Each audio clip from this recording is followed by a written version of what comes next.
The little girl sat trembling in the dark stairwell of the abandoned house, her torn pink shirt clinging to her thin shoulders, her tangled brown hair stiff with frost.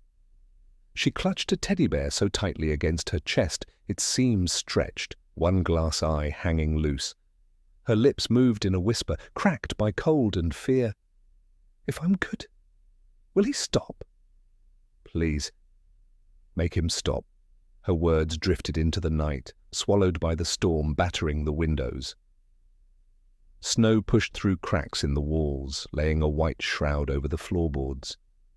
She was only 6, but her eyes carried years of silence, bruises, and unspoken questions. She had been thrown outside more times than she could count, punished for reasons she never understood, promised that if she behaved, if she smiled, if she stayed quiet, if she obeyed, then the shouting, the slamming doors, the fists on the table would end. Tonight, the shouting had ended not with silence, but with the turn of a lock, the snap of a bolt, and the shove of a small body into the snow. Her arms ached from holding the bear, but letting go felt like letting go of the only one who had ever listened. Through the broken doorframe, a shadow moved. A man stepped in from the storm, boots heavy on the creaking boards. He wore a camouflage coat dusted with snow, his face lined with scars both visible and invisible. A soldier, though no longer on any battlefield except the one inside his own chest. At his side, pressing close, padded a German shepherd. The dog's fur was flecked with frost, his eyes sharp yet softened as they found the girl. The shepherd moved first. He lowered himself to the floor, belly scraping the icy boards, crawling forward with patient breaths until his nose brushed the girl's trembling hand. She flinched, then froze, waiting for pain that never came. Instead, the dog gave a soft huff and pressed closer, warmth radiating through his body into her shaking fingers. The soldier crouched beside them, joints stiff from old wounds. His hand trembled, not from cold, but from the ghosts of gunfire still echoing in his nerves. He steadied it against his knee, then reached out, slowly. "You're safe now," he said, his voice low and rough, like gravel softened by rain. The girl raised her head. Her eyes, red from crying, met his. She didn't speak, only pulled the teddy tighter. "Before we begin, let me know where you are watching from. Leave your country name in the comments below. And if you love stories about courage, loyalty, and community, be sure to subscribe so you don't miss the next stories." The soldier pulled his scarf loose and wrapped it gently around her neck, tucking it beneath her chin. His fingers brushed a bruise he wished he hadn't seen. His jaw tightened, but his voice stayed soft. "No one's going to hurt you here," he whispered. The girl leaned slightly into the shepherd, burying her hand into his fur. The dog stayed perfectly still, steady as a heartbeat, his eyes never leaving hers. For the first time in what felt like forever, she let out a shuddering sigh that wasn't only fear, it was the first thread of trust. The soldier exhaled, relief and sorrow mingling in his chest. He had seen children in war zones clutching scraps of cloth, brothers carrying sisters through ruins. He had sworn never to watch another child stand alone in the cold. A sound cracked through the storm, a slamming door from the house across the street. The soldier stiffened, his body jerking as if a mortar had just landed. His vision blurred, the stairwell dissolving into a desert, the snow into sand, the wind into screams. His breath came short, his chest locking. The shepherd pressed against his thigh, nudging hard, grounding him back. The soldier blinked, the storm reassembling around him. His pulse slowed. The girl had watched all of it, her small hand frozen on the teddy. She whispered to herself, but loud enough for him to hear, "He jumps like me." When doors slammed, the soldier's throat ached. He lifted her carefully into his arms, surprised at how light she was, like carrying a bundle of rags. She buried her face into the teddy, pressing it between them. The shepherd circled, then walked ahead, every muscle taut, scanning the street. Through curtains across the road, neighbors watched.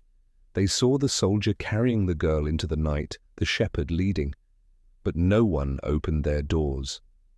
No one asked. The silence was louder than the storm. The soldier trudged through the snow, breath clouding in the air. The girl finally spoke, her words so small he almost missed them. "If I'm good, will he stop?" The soldier's steps slowed. Snow crunched beneath him, the storm screaming above, but nothing was louder than her question. He hugged her closer, voice rough with a vow he wished someone had made long ago. "You don't need to change, little one." "He does, and I won't let him hurt you again." The shepherd barked once, sharp and certain, echoing like a promise across the frozen street. The soldier looked back once more at the house the girl had come from. A man's shadow moved past the window, a bottle glinting in his hand, his mouth opening in an angry shout muffled by glass and snow. The girl's body went rigid. She buried her face deeper into the teddy, whispering words that broke the soldier's heart as the storm swallowed them both. "Please don't send me back." The clinic's automatic doors sighed open and spilled a wash of fluorescent light across the snow. Warmth rushed the girl's cheeks, stinging as feeling returned. The soldier shifted her weight carefully, as if she were made of glass, and the German shepherd stayed tight to his leg, shoulders brushing his knee with each step. A triage nurse looked up, startled by the trio blown in from the storm. "Sir? Sir, over here," her badge read, Nurse Carrie Dwyer. She didn't look at the stains or the rips first. She looked at the child's eyes. "Sweetheart, can you tell me your name?" The girl's hand squeezed the teddy until its threadbare ear bent backward. She shook her head. "She's 6, the soldier said. His voice was hoarse from the cold and something older. "Locked out in the weather." "No coat," he swallowed. "I'm Daniel." "And the dog?" Carrie asked, already grabbing a warm blanket from a cabinet. "Rook." Daniel managed the hint of a smile. "Certified K9. He stays with her." Carrie saw the child lean toward the dog as if he were gravity. "Then he stays," she said, and tucked the blanket around small shoulders. "Let's get you both into an exam room." They moved down a narrow corridor that smelled of antiseptic and coffee gone long bitter. Daniel felt the hum of the fluorescent lights like a hive in his skull. Doors opening and shutting, soft, but enough to tick a tripwire inside him. Rook's hip brushed his shin, quick and deliberate, and the soldier breathed out slow. In the room, Carrie worked with gentle economy. She warmed a stethoscope in her palm before pressing it to the girl's chest. She asked first-grade questions that didn't require eye contact. "Any allergies? Any OEs we can't see?" The girl stayed quiet. When Carrie reached for the sleeve of the torn pink shirt, she flinched and tucked her arm under her own ribs. "It's okay," Carrie said softly. "You get to say yes or no. You're the boss of your body." The child's eyes flicked to Daniel. He kept his distance, close enough to be a wall, far enough not to crowd. "We just need to make sure you're not hurt on the inside," he said. "Then we'll figure out the rest." Her fingers loosened a fraction. Carrie lifted the fabric. Yellowed bruises bloomed along the upper arm, fingertips mapped in fading constellations. On the shoulder, newer marks, a small cut at the hairline, scabbed over, poorly cleaned. Carrie's jaw tightened. Rook's ears tipped back. He lowered his head until his cheek rested against the girl's shin. She exhaled, a small sound halfway between a sob and a thank you. Carrie set the stethoscope aside and spoke in a voice meant to steady a room. "I'm calling the on-call pediatrician and a social worker." "Standard. This is not your fault, sweetheart. Not one piece of it." Daniel nodded. "Do it." While Carrie stepped out, the child traced the edge of her teddy's matted fur, working at a spot where the stitching wasn't quite factory perfect. A corner of something, paper, peeked from the seam and disappeared again when she released it. Daniel filed it away without moving. "Not here. Not yet." The pediatrician came, Dr. Janelle Rao, all calm hands and calm eyes, her questions threaded with permission. They agreed on photographs for the chart, the least invasive exam possible, warm compresses, cocoa. When the nurse returned with a paper cup, the child cupped it with both hands and inhaled as if steam alone could heal. Then came the social worker. Marisol Alvarez wore boots that had seen more doorsteps and more stories than most. She crouched to the girl's height and waited until the child looked at her. "Hi, I'm Marisol. I'm here to listen and to make sure you're safe. Would it help if Rook stays with you while we talk?" The girl nodded quickly and slid her toes until they touched the dog's paw. Marisol turned to Daniel. "You brought her in?" "Found her in an abandoned house. Across from—" He stopped. The word home didn't fit. "Across from the place where she was staying. Do you know names?" Marisol's tone was careful. Open questions, no traps. Daniel shook his head. "Not yet." "But I know patterns." Marisol studied him. The haircut you don't quite shake, the stance, the 1,000-yard look, fought to a draw. "You're military." "Was." "You still are," she said gently. "Just not on paper." She lowered her voice. "I'm going to file a 51A and request emergency protective custody. If there's a legal guardian, they may show up fast, sometimes with a lawyer, sometimes with a lie." Rook lifted his head, gaze slicing to the hallway before anyone else heard footsteps. The clinic door at the end of the corridor clanged too hard against the stop. Daniel flinched. The girl did too. Rook touched both of them with a quick shoulder nudge, a practiced move he'd learned the hard way. Raised voices reached them, reception trying for polite, something oily pushing past. A man's drawl, faux concern layered over impatience. "Where is she?" "My girl. The kid never listens. I told her not to go out in the storm. You know how kids are." Marisol's expression went limestone smooth. "We may have company," she said. "I'll ask Officer Nichols to stand by." "Don't let him in here." The man arrived before the officer could. He had a bottle tan and a parka too expensive for someone who said, "Times are hard," as often as he did. Rick Halverson, neighbor, godsend, weekend saint, guardian on paper. His smile showed teeth, but no warmth. "There you are." He exaggerated relief, talking over Marisol as if she were a potted fern. "What a scare." "I leave her for 1 minute. Kids, you know, and—" Rook stepped between the man and the bed without growling. He didn't need to. Daniel rose, body quiet, filling the space. The man recoiled half an inch, then thought better of revealing it. Marisol flashed her credentials. "I'm Ms. Alvarez with Child Protective. We're assessing safety. You'll wait outside until I've spoken with the child." Rick's mouth pinched. "You have no right to—" "I have the right to keep her breathing and unbroken," Marisol said, still soft. "If you care about her, you'll help by not making this harder." His eyes flicked to the teddy, then to the girl's bruises, a calculation. "She's always hurting herself," he said. "Clumsy. And a liar, if we're honest, says things for attention." The girl's fingers tightened on the teddy until the knuckles whitened. Daniel saw a small tremor in her jaw, but her eyes didn't lift. Rook leaned into her shin again, and the trembling stilled. Officer Nichols arrived, young, but with the steady weight of someone who listens first. "Sir, I'm going to ask you to wait in the hall." Rick glared, then rearranged his face into injured decency. "Fine, but I'm her guardian. We can sort this family business without theatrics." As he stepped back, he reached not for the girl but for the teddy. Quick, casual, ownership masquerading as affection. Rook moved like a switch had flipped. Not a bite, not even a growl, just a precise bar of his body against the man's wrist, a warning as clean as a drawn line. "Don't," Daniel said. The single word was quite enough to be frightening. Rick's smile snapped in half. He left, muttering. Marisol breathed out. "That tells me something." Dr. Rao returned with a clipboard. "X-rays aren't necessary tonight. No fractures we can see, but I recommend monitoring and a follow-up. Also—" She hesitated.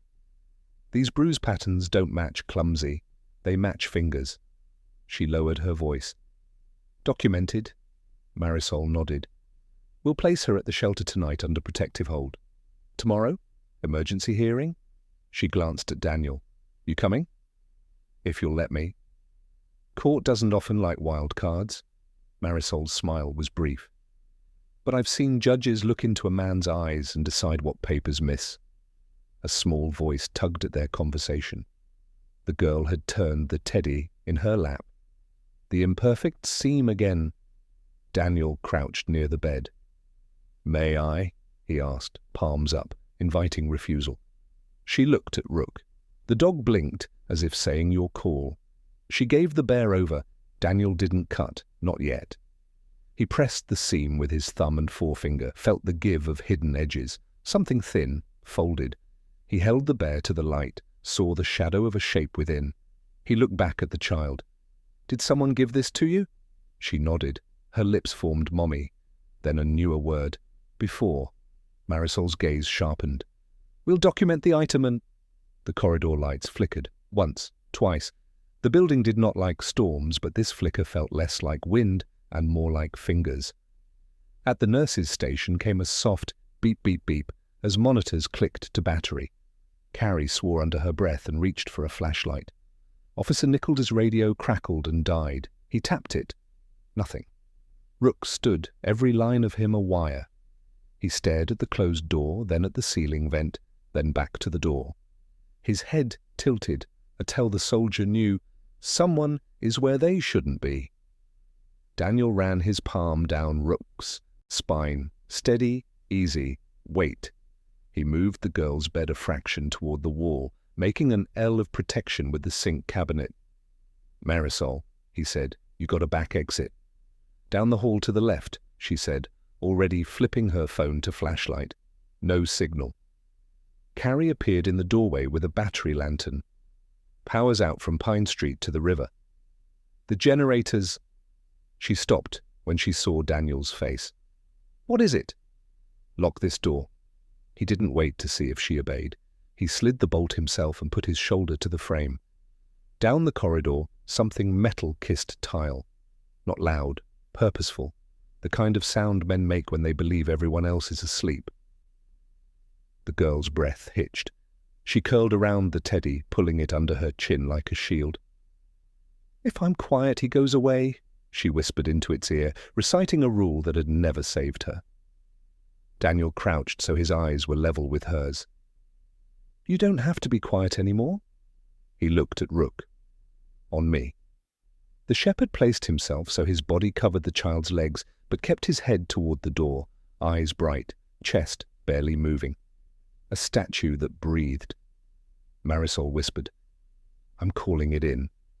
Landline in the break room still works. She slipped toward the back, shoes silent. A shadow passed beneath the door. Paused. The handle turned, slow. Tested the lock. Closed, Daniel said, loud enough for the shadow to hear. This room's closed. Silence.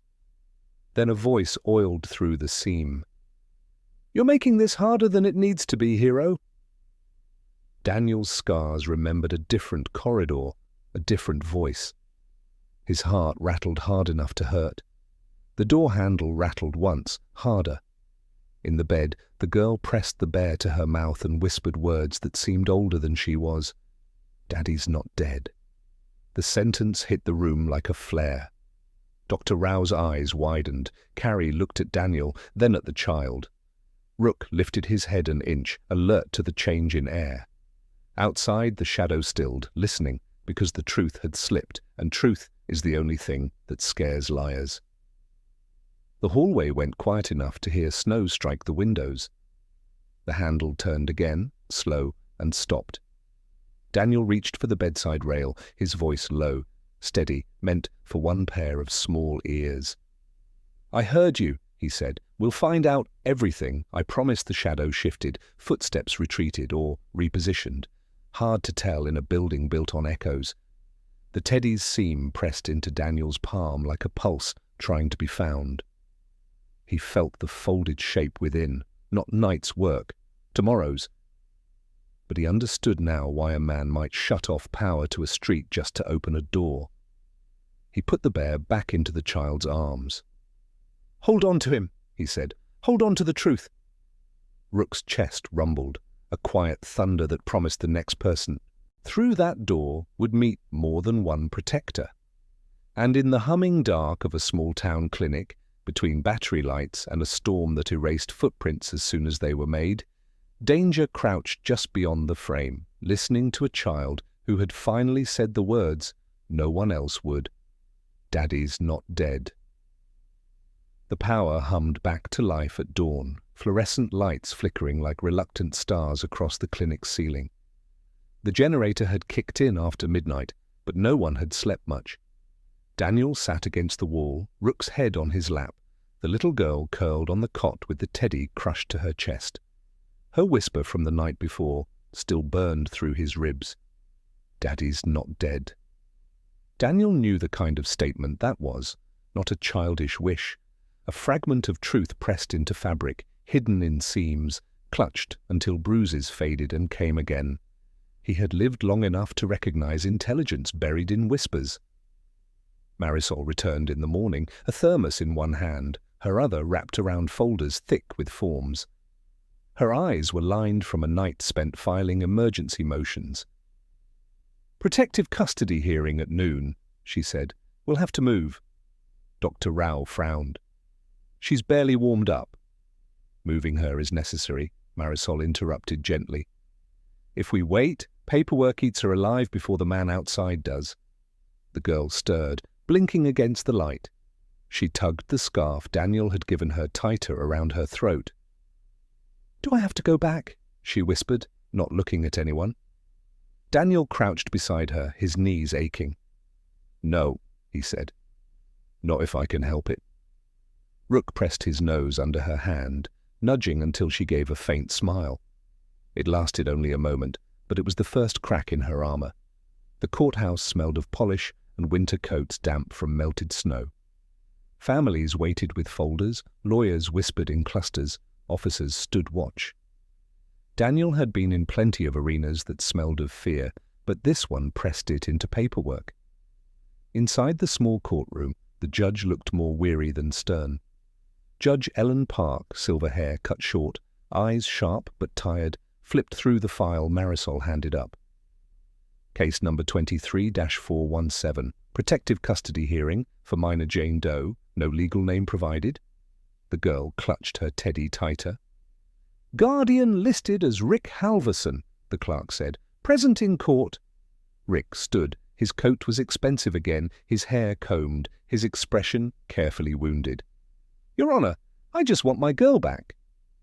She wandered out in the storm. She needs family, not strangers. Daniel's jaw worked, but he said nothing yet.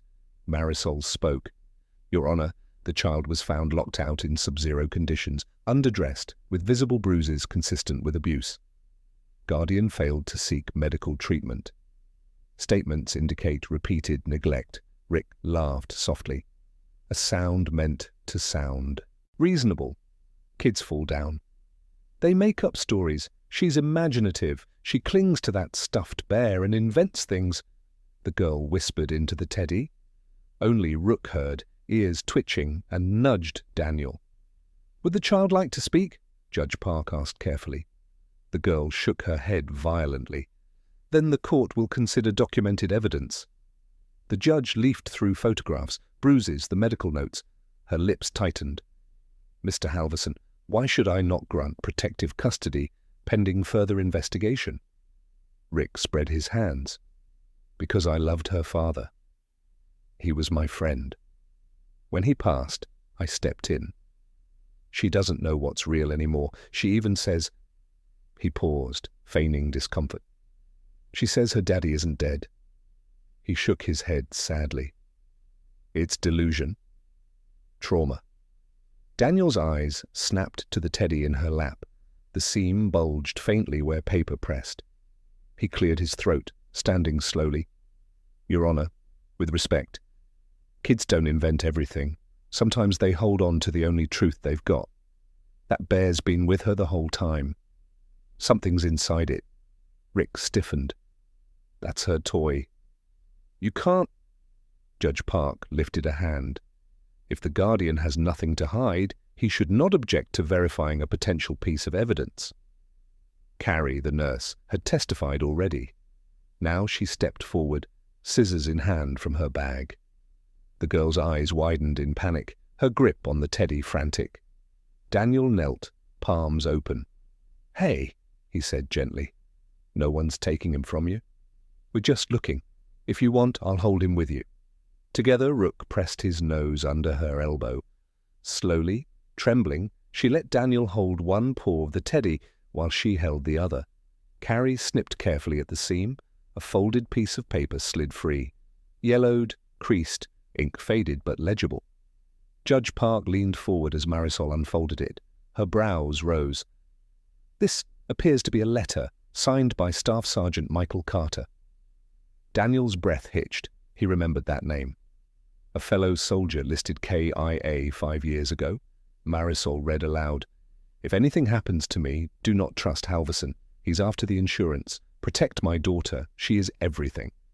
The courtroom went still. Even the radiator seemed to stop creaking. Rick's face drained color, then flushed red. "That's forged. It's fake. She must have—" Judge Park's gavel cracked the bench. "Silence, Mr. Halverson." She turned to Marisol. "Motion granted. Immediate removal from guardian's custody. Emergency placement authorized. Investigation into fraud to begin at once." Rick surged to his feet. "You can't do this. She's mine on paper." Officer Nichols stepped forward, hand on his belt. "Not anymore."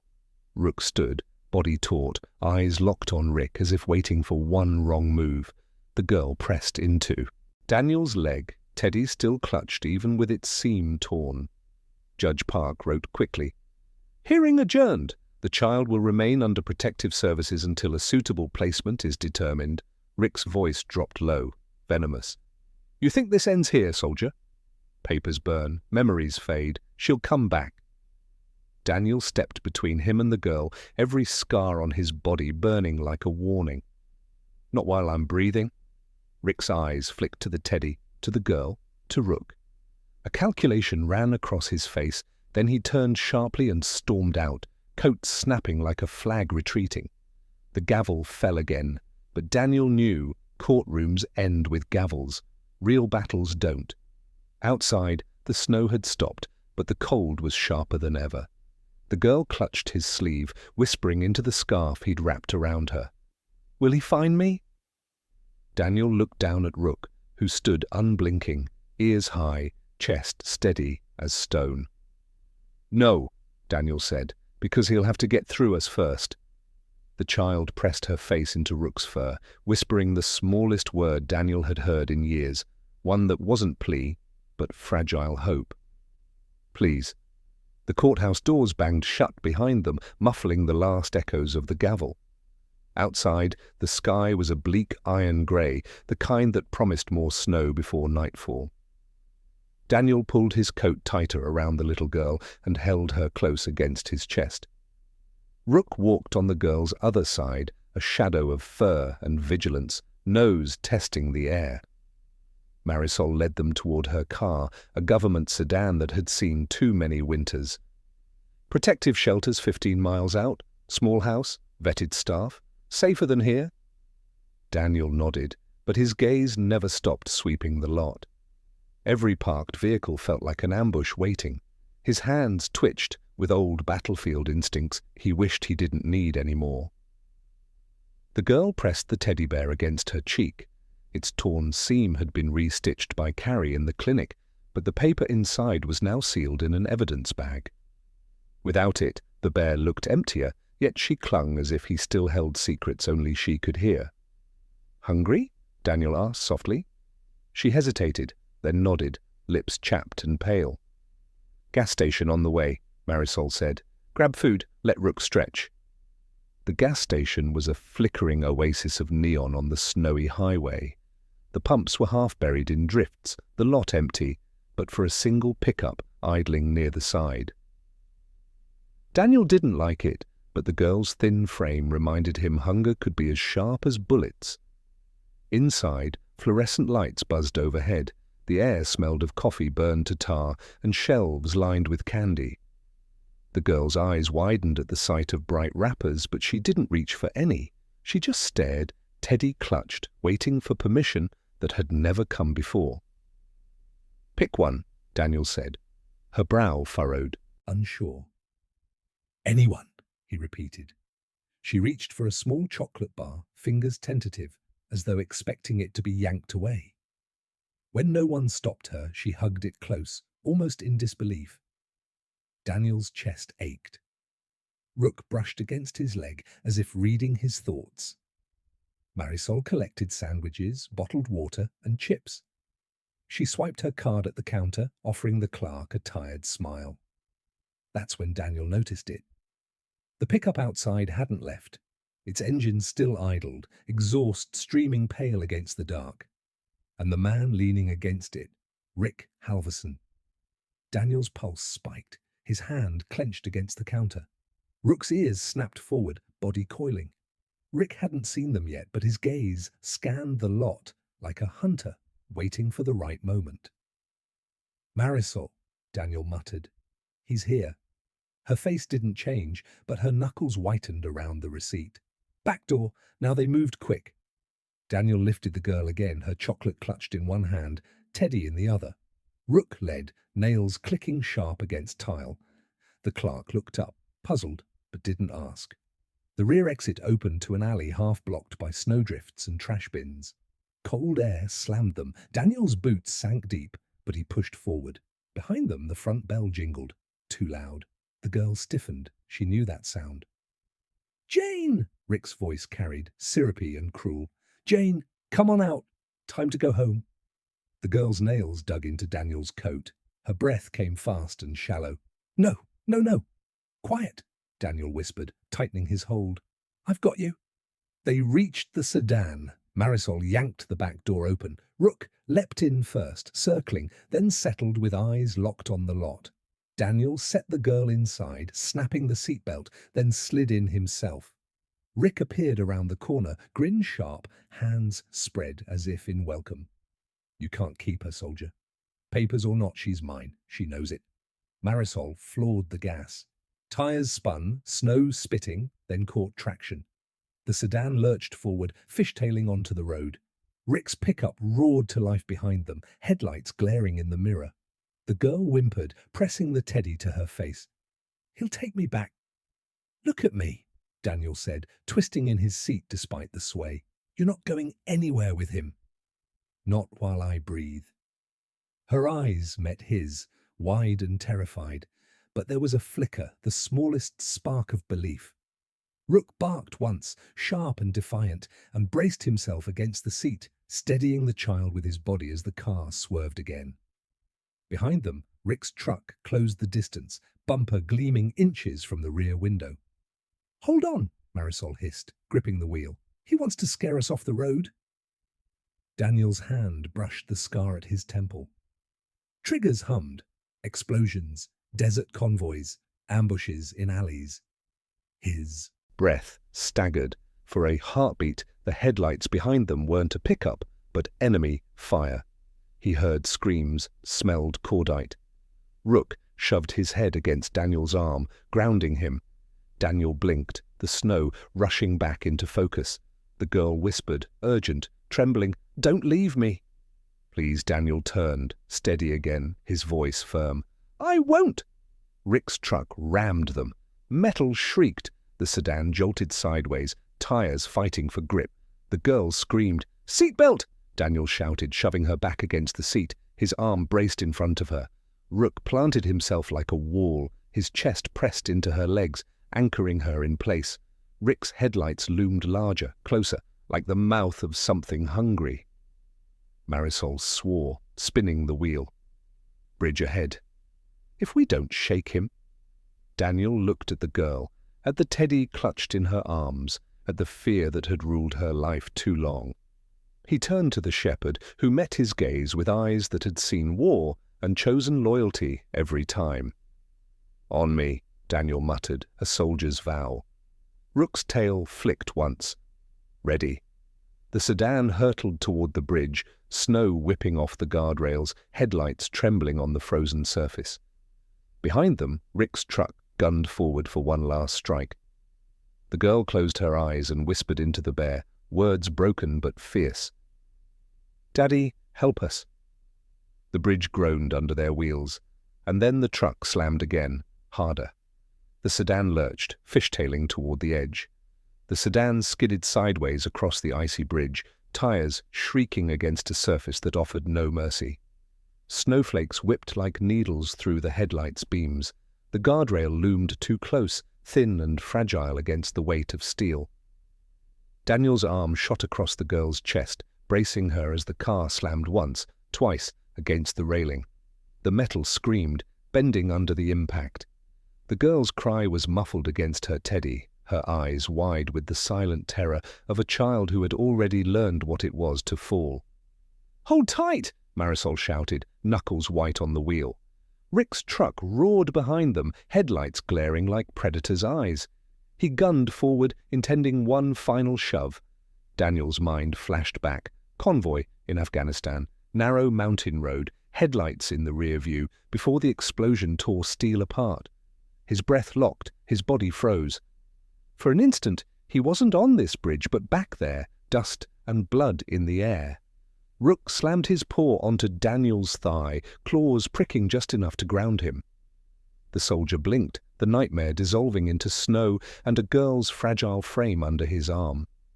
"Marisol, floor it!" The sedan surged forward, tires finding the smallest grip. Rick's bumper clipped them, but they lurched ahead just enough to break free. His truck fishtailed, overcompensated, and smashed into the opposite guardrail. Metal tore. The truck teetered, half its weight dangling over the icy river below. Daniel twisted in his seat, the girl pressed against him. Rick's face was pale in the glow, twisted in rage as he tried to reverse back onto the bridge. His tires spun uselessly on the ice. Marisol didn't slow. If he goes over, he goes over. But the girl turned in her seat, Teddy crushed to her chest. Her voice was small, trembling but fierce. "Don't let him die." Daniel froze. She had begged not to go back, had begged for safety, but even now she carried a child's impossible mercy. He swallowed hard. "Marisol, stop the car!" "What?" "Stop it!" The sedan screeched to a halt. Daniel flung the door open, boots crunching on the icy surface as he limped back toward the wreck. Rook leapt after him, paws sure despite the slick. Rick's truck groaned, half its frame suspended above the river. The man pounded the wheel, panic cracking through his anger. "Get me out!" "Don't just stand there." Daniel reached the edge, wind cutting through his coat, memories clawing through his mind. He saw comrades lost, men screaming for help he couldn't give, choices he'd carried like scars. Not this time. He yanked open the truck's door. "Move!" Rick scrambled, slipping, fingers clawing at Daniel's arm. Daniel braced, hauling with everything left in his scarred body. Rook latched onto Rick's jacket, pulling from below with sharp, precise force. Together they dragged him free just as the truck screeched and tipped, falling nose first into the black river below. The splash thundered into the night, water swallowing steel. Rick lay gasping on the ice, clutching at Daniel's coat. His words came out in broken sobs. "She's mine. I deserve her. He promised me." Daniel shoved him back.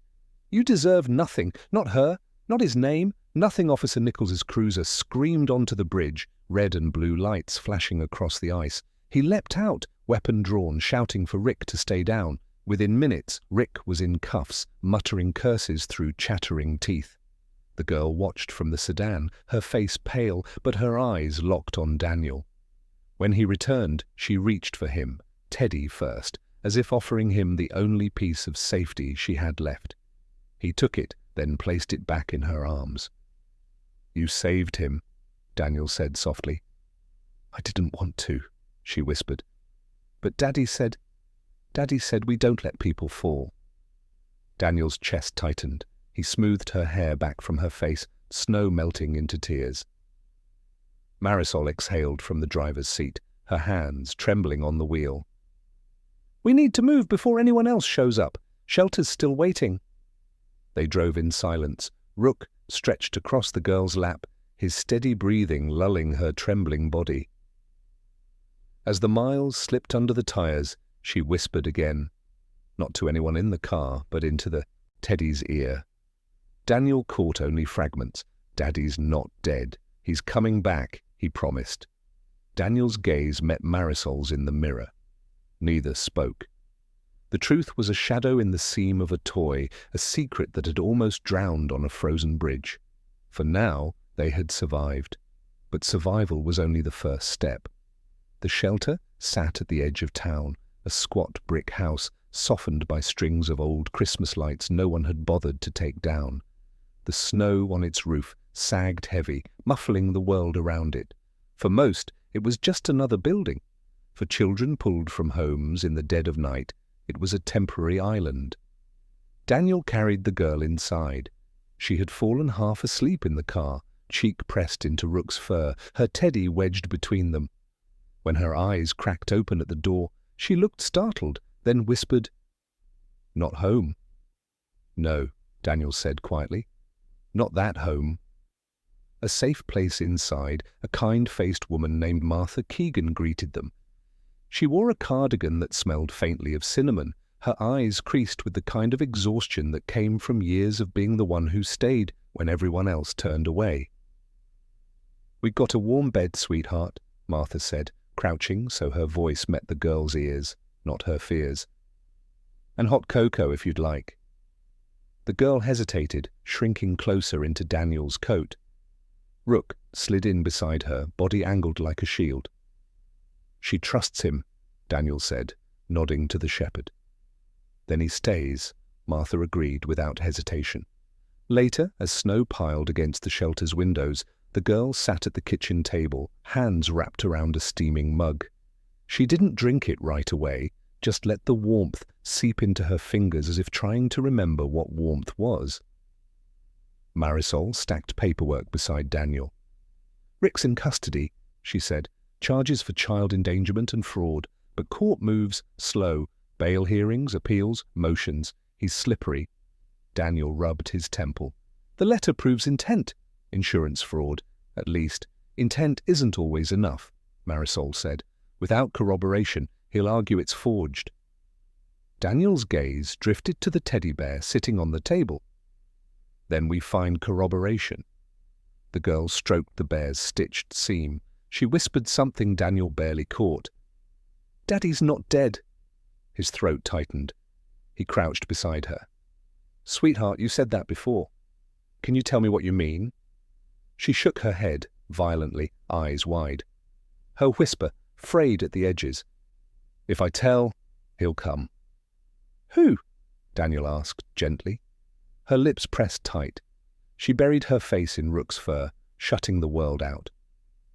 That night, Daniel tried to rest in a cot across from her bed. He didn't sleep much. Every slam of wind against the shutters dragged him back into deserts, convoys, men screaming his name. He sat up more than once, chest heaving, until Rook pressed his weight against him. The shepherd knew how to keep his soldier tethered. At some point, Daniel realized the girl was awake too. Her small form sat curled on the bed, Teddy in her arms, eyes fixed on the snow outside. "What's wrong?" he whispered. She turned her head slowly. "The snow hides things." Daniel frowned. "What things?" "Footprints," she said simply. "So no one knows where he went." Her words chilled more than the storm. Morning brought voices in the shelter's common room. The town's pastor had stopped by, Reverend Collins, a man with a smile polished smooth by years of sermons. He spoke kindly, but Daniel caught the way his eyes flickered at the sight of the girl, at the mention of her father's name. "She's been through trauma," the pastor said, offering Daniel a hand he didn't take. "Best to let sleeping dogs lie. Dwelling on the past won't heal her." Daniel's jaw set. "Sometimes the past doesn't stay buried." Marisol stepped in before tempers sharpened. "We're following due process," she said firmly. "And right now, that means keeping her safe." Collins gave a thin smile. "Of course. Just remember, soldier, not every fight can be won." When he left, Daniel watched him through the frosted window, saw the pastor pause to speak with a man in a long coat by the street corner. The two glanced back toward the shelter. Daniel's gut twisted. That afternoon, Martha busied the girl with crayons and paper at the table. She drew a house, crooked but recognizable, with smoke curling from the chimney. Next to it, she drew a stick figure holding her hand. "That's you?" Martha asked softly. The girl shook her head. "That's Daddy." "And where is Daddy now?" The crayon hovered, then pressed hard, stabbing blue into the paper until it tore. She whispered without looking up. "He's not gone. He's hiding." Because of Rick, Martha's hand trembled on the paper. She met Daniel's eyes across the table. That night, danger returned. The storm had eased, leaving a quiet that felt too deliberate. Rook prowled restlessly, nose pressed to every draft in the house. Daniel tried to reassure him, but unease coiled in his own stomach too. Then the lights flickered, once, twice. The girl stiffened in bed, Teddy clutched to her chest. "It's happening again," she whispered. Daniel grabbed his coat, checked the door locks. Outside, snow crunched, a footstep too deliberate to be the settling of ice. He crouched beside her, steadying his voice. "Remember what I said?" "He doesn't get to take you back." "Not while I'm breathing." Rook growled low, body coiled, eyes locked on the door. Marisol rushed in, phone dead in her hand. "Landlines are cut," she hissed. A shadow slid across the frosted glass. The girl whimpered into her Teddy, whispering words that carried a truth Daniel couldn't yet see. "Daddy's not dead, and he's coming back tonight." The doorknob rattled, and the storm outside began again. The storm returned with a vengeance, hammering snow against the shelter windows as if trying to break through. The power flickered, then steadied, shadows stretching long across the wooden floor. Daniel stood at the door, his hand hovering over the bolt, his ears tuned to every scrape of ice, every crunch of boots outside. Rook prowled low to the ground, his hackles raised, his growl more vibration than sound. His gaze never left the frosted glass. The girl clutched her Teddy so tightly it seemed part of her body. She rocked slightly on the bed, whispering into its ear, "Daddy's not dead. He'll come tonight, but so will the bad man." Daniel knelt beside her, his breath steady despite the fire in his chest. "No one is taking you, do you understand?" "Not Rick, not anyone." The doorknob rattled, once, twice, then silence. Marisol hurried in from the back, her coat thrown over her nightclothes, her phone still useless.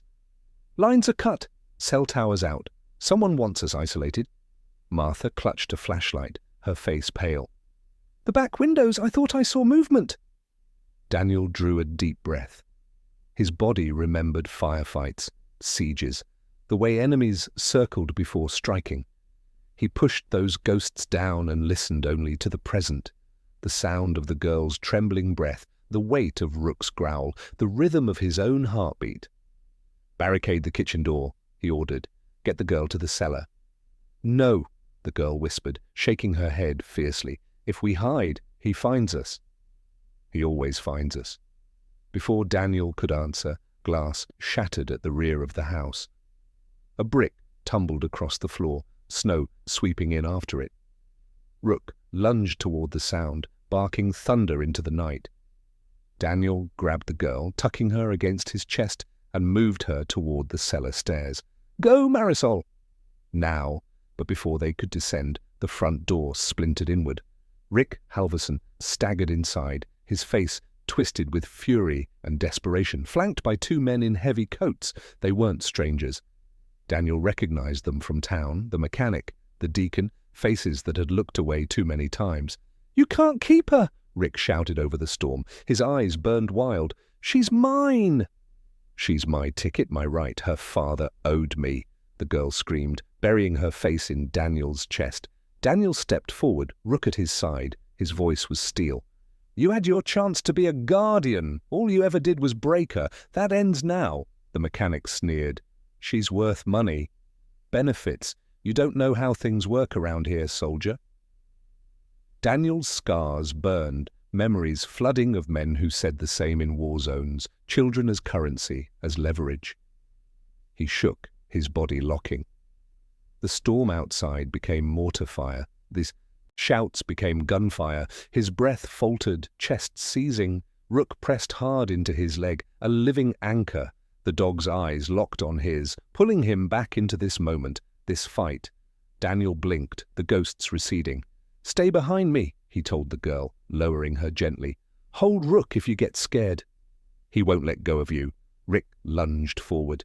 "Give her to me!" Rook launched, slamming into Rick's chest, teeth bared in warning but holding back from the kill. Rick stumbled, crashing against the table, dishes shattered. The two accomplices rushed. Daniel met the first with his shoulder, ramming him against the wall. Years of combat snapped awake in his muscles. He twisted the man's arm until he dropped the crowbar he carried, then kicked it aside. The second man grabbed Marisol by the wrist, yanking her toward the door. She slammed her heel into his shin, ripping free. Daniel swung, his fist cracking against the man's jaw, dropping him to the floor. But Rick wasn't finished. He had pulled a knife from his coat, his hand shaking, his eyes rabid. He slashed wildly, catching Rook across the flank. The shepherd yelped, stumbled, then stood his ground, blood streaking his fur. The girl screamed, rushing toward her dog. "No!" Daniel grabbed her, pulling her back just as Rick advanced. His knife gleamed, his words venom. "If I can't have her, no one will." Daniel's vision tunneled. The world narrowed to Rick's blade, the girl's terrified sobs, Rook's bleeding flank. He felt every scar, every memory, every choice that had brought him here. He had failed men before. He would not fail this child. He surged forward, grappling Rick's arm. The knife sliced his palm, blood welling hot, but he didn't let go. He twisted, slammed Rick onto the table, the knife skittering across the floor. Rook, despite his wound, lunged and pinned Rick's arm with his teeth, holding him in place. The shepherd growled low, a sound of pure warning. Rick writhed, spit flying. "You don't understand. Her father isn't dead. He left her. He left all of us. I deserve what he owed." The girl stepped forward, tears streaming down her cheeks. Her voice cracked like breaking ice. "You're lying." Daddy promised. He promised he'd come back. Rick froze, then laughed, bitter and broken. "Promises are cheap. Men die, paper burns. But money, that's forever." Daniel pressed Rick harder into the table, his voice like thunder. "No, what's forever is this. She's not yours. She never was. She's not currency. She's not a ticket. She's a child." Police sirens wailed faintly in the distance, growing louder through the storm. Blue lights flickered against the snow. Rick's accomplices scrambled, trying to flee through the broken door, but Marisol blocked the way, shouting for the officers. Within moments, uniforms swarmed the shelter, weapons drawn, shouts cutting through the chaos. Rick was dragged up, wrists cuffed, his curses swallowed by the storm. His men followed, faces pale. Daniel sank to his knees, blood dripping from his palm.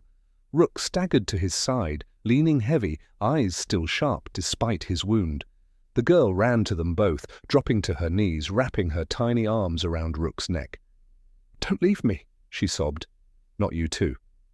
Daniel pulled them close, his arm around both child and dog. His voice broke, but stayed steady enough to promise, "We're not going anywhere." The sirens faded into background hum. Snow fell softer now, as if the storm itself was easing.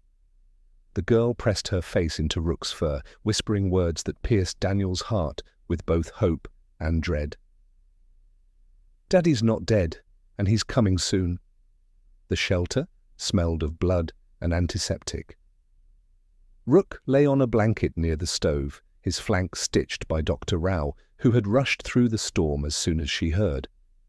The shepherd's breathing was steady now, though his eyes never closed, still watching the little girl, who refused to leave his side. Daniel sat nearby, his palm bandaged. The cut throbbed, but he ignored it. He was watching the girl too, how she smoothed her tiny hand over Rook's fur in rhythm, whispering words only he and the teddy bear seemed to deserve. Marisol arrived late the next morning, dark circles under her eyes, her folders heavier than ever. "Rick's facing charges," she said. "Fraud, endangerment, assault. His accomplices rolled on him already. The whole scheme's unraveling." Daniel raised a brow. "And the father?" Marisol exhaled. "That's the thing. The letter, the whispers, Rick's rants. I had records pulled. Sergeant Michael Carter was marked KIA 5 years ago, but the body never recovered. The girl's head lifted. She had been listening. Her eyes glistened, her voice no louder than a breath. "I told you." "Daddy's not dead," Marisol softened. "Sweetheart, sometimes when people are lost we don't get them back." The child shook her head fiercely. He promised. The adoption hearing came a week later. The courtroom felt different this time. Sunlight streamed through high windows, warming the benches. Rook walked beside Daniel, stitches neat, his step slower but strong. The girl clung to Daniel's coat with one hand, Teddy in the other. Judge Park presided again, her expression unreadable, but her eyes softer now. Marisol presented the evidence: Rick's fraud, the letter, testimonies of bruises, the shelter's reports. Daniel stood only when asked, his voice steady despite the pounding of his heart. "She doesn't need another guardian on paper," he said. "She needs a home. She needs someone who won't lock her out when she cries, someone who won't treat her like a debt. I can give her that, Rook can give her that, and we will." Judge Park looked at the girl. "Do you want to stay with him?" The girl hesitated, clutching her Teddy so tight its stuffing creaked. Then she stepped forward, tugged Daniel's sleeve, and whispered just loud enough for the judge to hear. He doesn't leave. Even when the doors slam, silence filled the room. Then Judge Park's gavel struck once. "Petition for adoption granted. Effective immediately." Daniel closed his eyes, the words sinking deep like balm to old wounds.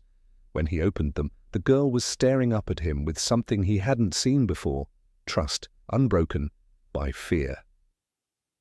Weeks passed. The snow began to thaw, icicles dripping like slow applause from the eaves of Daniel's cabin. Inside, the fireplace glowed, warmth replacing the silence that had once ruled the rooms. The girl sat cross-legged on the rug, drawing with new crayons Martha had sent.